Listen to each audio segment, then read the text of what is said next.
सभी प्यारे बच्चों को गुड मॉर्निंग। आपका अपना यूट्यूब चैनल एल के मीना पे स्वागत है।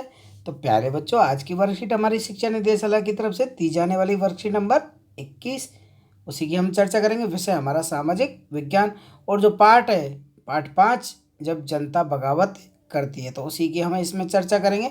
और ये कक्षा 8 के बच्चों के लिए सभी बच्चे अपना यहाँ पे नाम लिखेंगे, यहाँ पे अपने क्लास टीचर का नाम लिखेंगे। आज की तारीख बेटा 11/12/2020, दिन हमारा शुक्रवार का। तो प्यारे बच्चों, सभी बच्चे वीडियो को अंत तक देखें और अच्छे से समझने का प्रयास करें। आपकी जो भी प्रॉब्लम्स है कमेंट में ज़रूर शेयर करें, तो जनता की नज़र से। तो शुरू करते हैं आज की वर्कशीट कि उस ज़माने में लोग अंग्रेज शासन के बारे में क्या सोच रहे थे। इसका जायज़ा लेने के लिए आप स्रोत फर्स्ट और 2 को पढ़ेंगे। ठीक है, स्रोत फर्स्ट हमारा 84 नियमों की सूची, कि यहाँ पे जो ये डायग्राम दिखाया गया है, तो उस टाइम के ये लोग हैं, तो उनकी चर्चा हम इसमें करेंगे। तो देखिए शुरू करते हैं कि यहाँ महाराष्ट्र के एक गांव में रहने वाले ब्राह्मण विष्णु भट्ट गोडसे द्वारा लिखित पुस्तक माझा प्रवास के कुछ अंश दिए गए हैं। कि विष्णु भट्ट गोडसे द्वारा जो ये लिखित पुस्तक है माझा प्रवास, उसके कुछ अंश दिए गए हैं। कि विष्णु भट्ट और उनके चाचा मथुरा में आयोजित किए जा रहे एक यज्ञ में भाग लेने के लिए निकले थे। कि विष्णु भट्ट और उनके चाचा मथुरा में आयोजित किसी यज्ञ हो रहा था, उसमें भाग लेने के लिए निकले। विष्णु भट्ट लिखते हैं कि रास्ते में उनकी मुलाकात कुछ सिपाहियों से हुई, जिन्होंने उन्हें सलाह दी कि वो वापस लौट जाए, क्योंकि 3 दिन के भीतर चारों ओर क्या मचने वाला है, कोहराम मचने वाला है। मतलब कोई ना कोई आंदोलन बड़ा होने वाला है। सिपाहियों ने जो कहा वह इस प्रकार था कि अंग्रेज सरकार हिंदू और मुसलमानों के धर्म को नष्ट करने पर आमादा है, और उन्हें 84 के नियमों की एक सूची बनाई है। कलकत्ता में सारे राजा और राजकुमारों की मौजूदगी में उसका ऐलान कर दिया गया है। उन्होंने बताया कि किसने बताया, सिपाहियों ने बताया कि राजा इन नियमों को मानने के लिए तैयार नहीं है, और उन्होंने अंग्रेजों को घातक परिणाम की चेतावनी दी है। जो कलकत्ता के जो राजा थे और राजकुमार थे, उन्होंने क्या अंग्रेजों के खिलाफ बगावत कर दी, और उन्होंने कहा भाई अंग्रेजों, घातक परिणामों की चेतावनी उन्होंने दे दी। राजाओं ने कहा कि अगर ये नियम लागू किया गया तो भारी उथल पुथल हो जाएगी। कि राजा भारी गुस्से में अपनी राजधानियों को लौट गए। तमाम बड़े लोग योजना बना रहे थे कि धर्म युद्ध के लिए तारीख तय कर ली गई, और मेरठ छावनी में एक गुप्त योजना तैयार करके विभिन्न छावनियों में भेज दी गई। तो आपको पता है कि जो 1857 की क्रांति है, तो उससे पहले अंग्रेजों ने क्या किया कि जो हिंदुओं के जो कारतूस बनाए जाते थे अंग्रेजों के सैनिकों के लिए, तो उसमें भारतीय और मुसलमान दोनों ही लोग शामिल थे। अब मुस्लिम लोगों के लिए तो क्या है, जो सुअर की चर्बी है वो उनसे वो अपने उस टाइम के जीव से बहुत प्यार करते थे, और हिंदू जो गाय के, तो उन जब हथियारों में जब सुअर और मांस की गाय की चर्बी इस्तेमाल की जाने लगी, तो उन लोगों में क्या फैल गया, धार्मिक सहिष्णुता सब जगह फैल गई। तो वो क्या हो गए, अंग्रेजों के खिलाफ हो गए। अब दूसरे स्रोत में क्या है, जल्दी हर टुकड़ी में उत्तेजना छा गई। अब दूसरी टुकड़ी में क्या है कि उस दौर की एक झलक सूबेदार सीताराम पांडे के संस्मरणों में लिखी जाती है कि बंगाल नदी में आर्मी में सिपाही के तौर पर 1892 में 12 भर्ती में हुए, और 1860 में निवृत्त हो गए। उन्होंने बगावत को दबाने में अंग्रेजों की मदद की। हालांकि उनका बेटा विद्रोही के साथ था, और अंग्रेजों ने सीताराम की आंखों के सामने ही मार डाला। कि जो सीताराम का जो बेटा था वो तो विद्रोह के साथ था, लेकिन ये जो सीताराम था वो अंग्रेजों के साथ था। सेवा निवृत्ति के बाद उन्हें कमान अफसर नारगेट ने उन्हें अपने संस्मरण लिखने के लिए प्रेरित किया। जो अंग्रेजों का अफसर था नारगेट ने उन्हें अपनी याददाश्त लिखने के लिए, भाई अपनी जीवनी लिखने के लिए उन्हें प्रेरित किया। सीताराम ने 1861 में अवधी भाषा में अपने संस्मरण लिखे, जिनका नॉरगेट ने अंग्रेजी में अनुवाद किया। फ्रॉम सिपाही टू सूबेदार, सिपाही से सूबेदार तक के नाम से प्रकाशित उन्होंने किया उसका नाम का।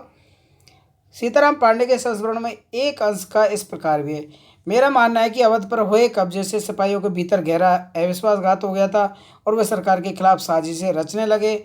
अवध के नवाब और दिल्ली के बादशाह नुमाइंदों ने सेना की नब्ज जानने के लिए पूरे भारत में भेज दिया गया। उन्होंने सिपाही की भावनाओं की और हवा दे दी, और उन्होंने सिपाहियों को बताया कि विदेशियों ने बादशाह के साथ कितना बड़ा धोखा किया है। उन्होंने हजार झूठ कर डाले, भाई उनको बताया कि भाई ऐसे ऐसे उन्होंने अंग्रेज विश्वासघात कर रहे हैं। सिपाहियों को अपने मालिकों अंग्रेजों के खिलाफ बगावत करने के लिए उकसाया, ताकि दिल्ली में बादशाह को दोबारा गद्दी पर बैठाया जा सके। उनकी दलील थी अगर सिपाही मिलकर काम करेंगे तो उनके सुझावों का अमल करेंगे तो सेना ऐसा कर सकती है। संयोग से इसी समय सरकार ने हर एक रेजिमेंट के कुछ लोगों की नई राइफल देने का तरीका भी पता निकाला, अलग अलग छावनियों में भेजा। इन लोगों ने कुछ समय तक सिपाहियों को प्रशिक्षण दिया। इसी दौरान न जाने कहाँ से खबर फैल गई कि इन राइफलों में इस्तेमाल किया जाने वाला कारतूसों पे गाय व सुअर की चर्बी का लेप चढ़ाया जाता है। हमारे रेजिमेंट के लोग तो दूसरे लोगों को लिखकर एक खबर भेजने लगे कि जल्दी हर एक रेजिमेंट में उत्तेजना का माहौल बन गया। कि आपको पता है भाई सबसे बड़ा कारण क्या रहा कि कारतूसों पे गाय और सुअर की चर्बी चढ़ाती थी, इसलिए लोगों में क्या फैल गया, बिल्कुल आक्रोश फैल गया था, वो अंग्रेजों के खिलाफ हो गए। कुछ लोगों ने कहा कि उनकी 40 साल की नौकरी में सरकार ने मजहब को चोट पहुंचाने के लिए कभी कुछ नहीं किया, लेकिन जैसा ही मैंने पहले ही जिक्र कर दिया कि अवध के कब्जे के कारण सिपाही पहले से गुस्से में थे और स्वार्थी लोगों ने फौरन ये कहानी गढ़ दी कि अंग्रेज तो अब सबको ईसाई बनाना चाहते हैं, इसलिए उन्होंने ये ऐसे कारतूस तैयार किए ताकि उन्हें इस्तेमाल करने से मुस्लिम और हिंदू दोनों ही क्या हो जाए, भ्रष्ट हो जाए। कर्नल साहब का मानना कि यह बेचैनी जो उन्हें साफ दिखाई दे रही थी इस बार अपने आप ही ख़त्म हो जाएगी और उन्होंने मुझ पर घर चले जाने की हिदायत दी थी। कि उस टाइम क्या ये भाई जो अंग्रेज है ये फूट डालो राजगिरी की नीति अपनाते थे बेटा। तो ये कभी भारतीयों में बनने ही नहीं देते थे, कभी राजा को अपने तरफ मिला लेते थे, कभी उसकी प्रजा को। और जो अवध राज था तो उसको तो भाई उसका जो बेटा था तो उसको तो नाबालिग घोषित कर दिया और उसको सीधे हड़प भी लिया अंग्रेज़ों ने। तो ये सब कई कारण ऐसे होते हैं कि अंग्रेज़ों ने उस समय भारत में फूट डालो राजनीति की जो नीति अपनाई वो ज़्यादातर लोगों में सफल रही। और कुछ भारतीय शासक ऐसे थे कि अंग्रेज़ों के साथ मिलकर अपने भारतीय राजाओं की पोल खोल दिया करते थे, इसलिए 1857 की क्रांति फैल हुई थी हमारी। अब देख लेते हैं बेटा इसके क्वेश्चन आंसर हम कि माजा प्रभास के अनुसार सिपाही ने विष्णु भट्ट को और उनके चाचा को लौट जाने को क्यों कहा। सीताराम पांडे कौन थे, उन्होंने अपने संस्मरण लिखने के लिए किसने प्रेरित किया। अंग्रेजी फौज के भारतीय सैन्य सिपाहियों में विश्वास क्यों बढ़ गया था। चौथा है इतिहास को जानने में संस्मरण किस प्रकार हमारा सहायक हो सकता है। तो इस वर्कशीट के हम क्वेश्चन आंसर लिखित रूप में। तो पहला क्वेश्चन का आंसर बेटा माजा प्रभास के अनुसार सिपाही विष्णु भट्ट और उनके चाचा को क्यों लौट जाने को कहा। सिपाहियों ने विष्णु भट्ट और चाचा को इसलिए लौट जाने के लिए कहा क्योंकि 3 दिनों में अंग्रेजों के खिलाफ क्या होने वाली है, बगावत होने वाली है।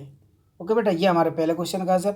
अब देखते हैं हम दूसरे क्वेश्चन कि सीताराम कौन थे, उन्होंने संस्मरण लिखने के लिए किसने प्रेरित किया। सीताराम अंग्रेजी सेना में सूबेदार थे जिन्होंने 1857 की क्रांति को अपनी आंखों से देखा और उन्होंने अफसर नॉरगेट ने संस्मरण लिखने के लिए प्रेरित किया था।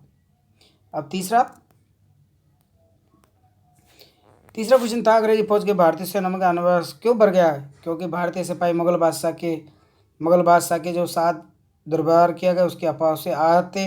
भारतीय सिपाही अवध पर अंग्रेजी कब्जे से नाराज थे और भारतीय सिपाही में यह अफवाह फैल गई कि अंग्रेज सरकार उनका धर्म भ्रष्ट करना चाहती है। तो इन 3 कारणों से फैल गई। चौथा कारण ये था कि भाई कारतूसों पे सुअर और चर्बी की जो चढ़ाई जा रही थी तो उससे धर्म भ्रष्ट उनका हो रहा था। तो इन सब कारणों से अविश्वास फैल गया। इतिहास को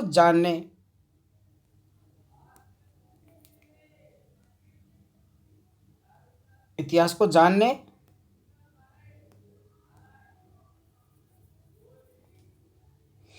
संस्मरण किस प्रकार सहायक हो सकता है, विस्तार से लिखिए। संस्मरण का अर्थ है स्मृति या याददाश्त के आधार पर जो लेखन किया जाता है उसे संस्मरण कहते हैं। संस्मरण